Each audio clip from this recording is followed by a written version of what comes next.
Hi, everyone. Hey. So I wanted to talk about effective feminine leadership because I'm in this big shift in my life where I had a corporate career for a good 25 years. And then I was an entrepreneur, and then I became a parenting consultant and got a master's of social work. So I've had this career that's just like gone from left brain dominant to right brain dominant, and no, the other way around, right brain to left brain. So anyway, I've been enjoying in the last many years just really looking at effective feminine leadership and what that means, especially as it relates to collaboration. And I'm learning that my light here gets so different depending on where I am. So collaboration, so I know that women can have a reputation of being cutthroat, to put it lightly and just really bluntly. Women can be cutthroat, and here's my take on that is that when that happens, it's really because they're scared, right? When women get scared, they become decisive. Men can do that too, but women, if just because of how we're made, we can get really decisive and can become cutthroat. That's just kind of how it is. And so when you look at women, effective feminine leadership, what part of the key to developing that is to create an environment. If you as a leader, is to create an environment where people don't feel threatened, where people can feel safe enough to be themselves, where people can be seen, where people can be heard. That is a key aspect of effective feminine leadership. And I'm not saying that we shouldn't have masculine aspects to an organization, but I love what feminine leadership brings to the table. And so that is just a huge piece of it, because when women are made, we're all made to connect. We're all hardwired to connect, men and women.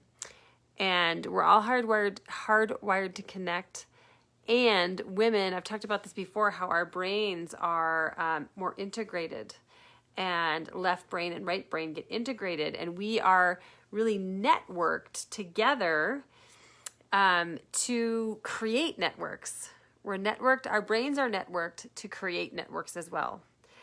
And so that is so important related to leadership, because we're really good at creating networks and supporting people, right? Like women are so good at being helpers.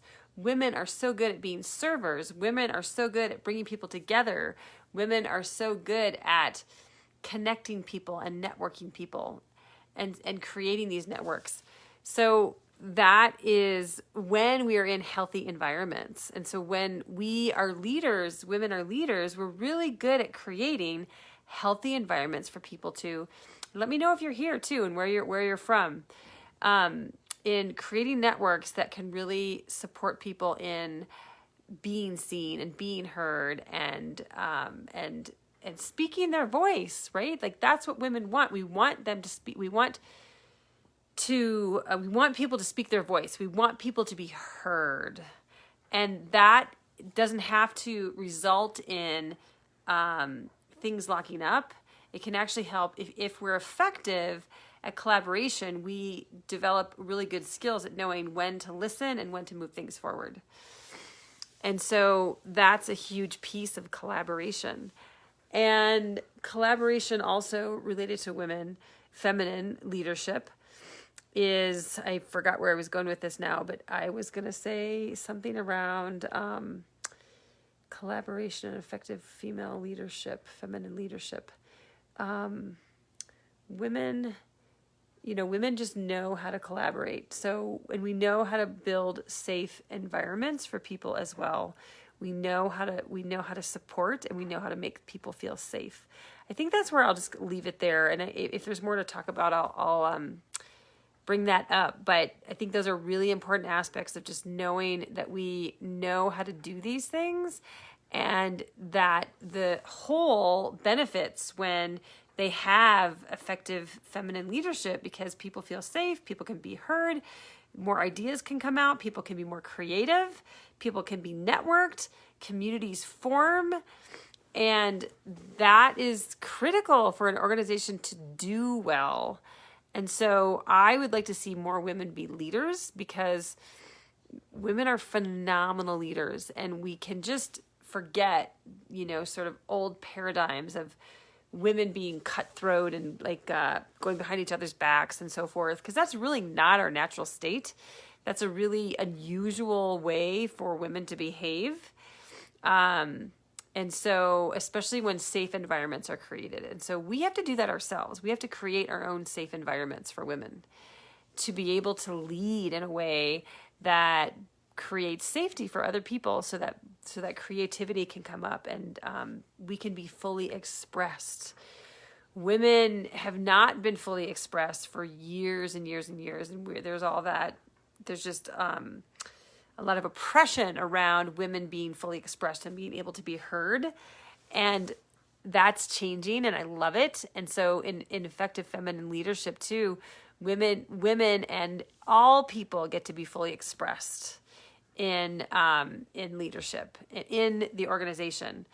And that's one of the things I love about feminine leadership, is that people get to be expressed, and they get the chance to state their viewpoints. And the other thing I was going to say is that women are so good at, and this is so important, is that women tend to do our internal work. We like internal work. We like to challenge ourselves. We like to grow. We like to expand.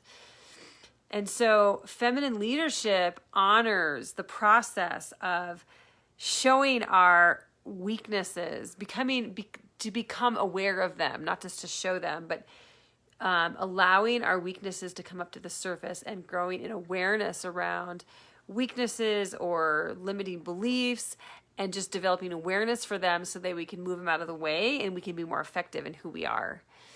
And that is a powerful, powerful piece of effective feminine leadership and collaboration, because when we move our stuff out of the way, when we work on our stuff, we get to really show up in a different way, and it supports the fabric of the unit. Hi, Maggie.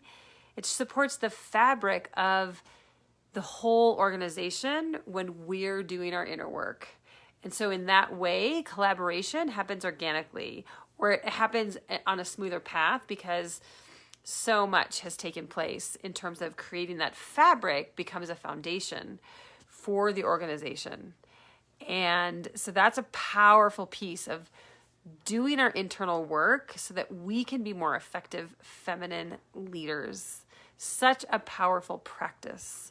Hi, Shiv.